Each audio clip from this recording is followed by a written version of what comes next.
Washington football team and Dallas Cowboys. We are sitting right now. Cowboys, an expensive 3-point favorite at DraftKings. Over at FanDuel, we are looking at an expensive 3-point favorite. And then over at BetMGM, same deal, though you can get a little bit reduced juice there. It's 115 as opposed to 120 over at FanDuel, and then 118 over at DraftKings.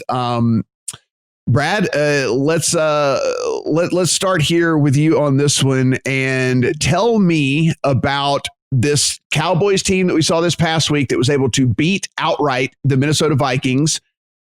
Do we believe in what we saw with our eyes? Do we believe that Andy Dalton is good enough to go out and put together back-to-back, decent performances? He wasn't a world beater, but I mean, he was fine.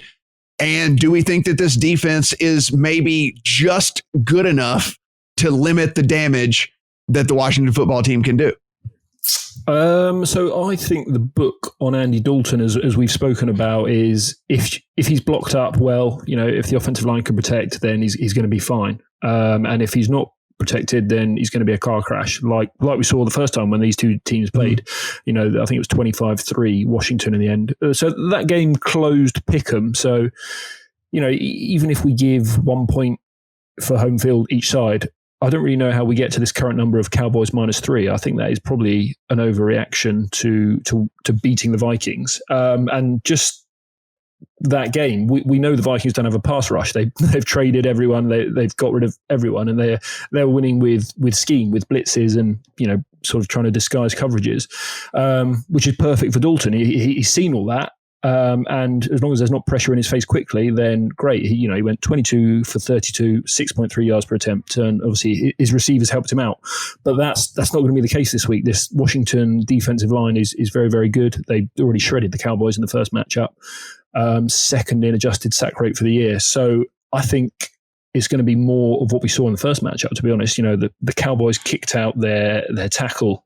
No, they kicked out their guard to left tackle. They shifted everyone around, and it worked against the Vikings. But as I say, this is a very different team. And we can probably assume that there's no home field advantage almost at all, maybe a half point. And I just really don't think that there's a gap between these two teams at all. Especially if the Cowboys can't block. So I think you might even get 3.5 as the public come in and bet the Cowboys and those receivers again. But I would bet the 3 anyway if we never get it. Yeah, I mean, it looks like we're going to get 3.5 in this, Brett. And look, who do you think is a better quarterback in the NFL as we sit right now, Joe Burrow or Andy Dalton? And like we kind of saw, I mean, Joe Burrow was having some success, but they weren't lighting up the scoreboard. They had 9 points at the time. Whenever Burrow went out of the game, of course, there was a missed field goal in there by Bullock, but still. And Andy Dalton was just he wasn't like he did anything special against a defense in the Bengals that we know is doesn't rush the quarterback very well, doesn't do anything on defense very well at all. And even then, the Cowboys still did not score very many points. If you're going to give me 3 and a hook on the football team here against this Cowboys, and it looks like it's going to get there. Again, it's at FanDuel right now. It is a 3 -120. So people are betting the Cowboys, and they want to bet the Cowboys. If you're going to give me 3 and a hook on the Washington football team, I'm going to break my fingers trying to put in a bet as quickly as humanly possible.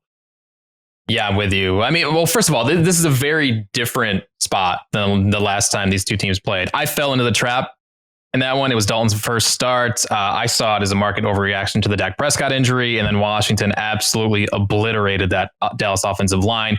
Dallas's offensive line is getting healthier up front now. They had a week off, and then they were impressive against the Vikings on the road last week, and now the public is all over Dallas, and that's going to continue until kickoff on Thursday. So for me, this is a wait until Thursday afternoon and fade the public spot. I think you just wait for this number to climb and blindly bet Washington here, right? Like anything north of 3 feels like value on Washington. And this offense has actually been pretty good since Alex Smith took over. A lot of that came against poor competition. So you have to be a little careful on how you're evaluating those numbers. But the big concern early in the season was this offense. They were dead last in yards per play before Alex Smith took over. And now over the last 3 weeks, they rank 4th in the league in yards per play. So I'm feeling good about the offense. And we know what the defense is. 5th in pass defense DVOA. They get pressure on the edge. They put quarterbacks in really tough situations, 6th in the league in pressure percentage, 3rd in sacks.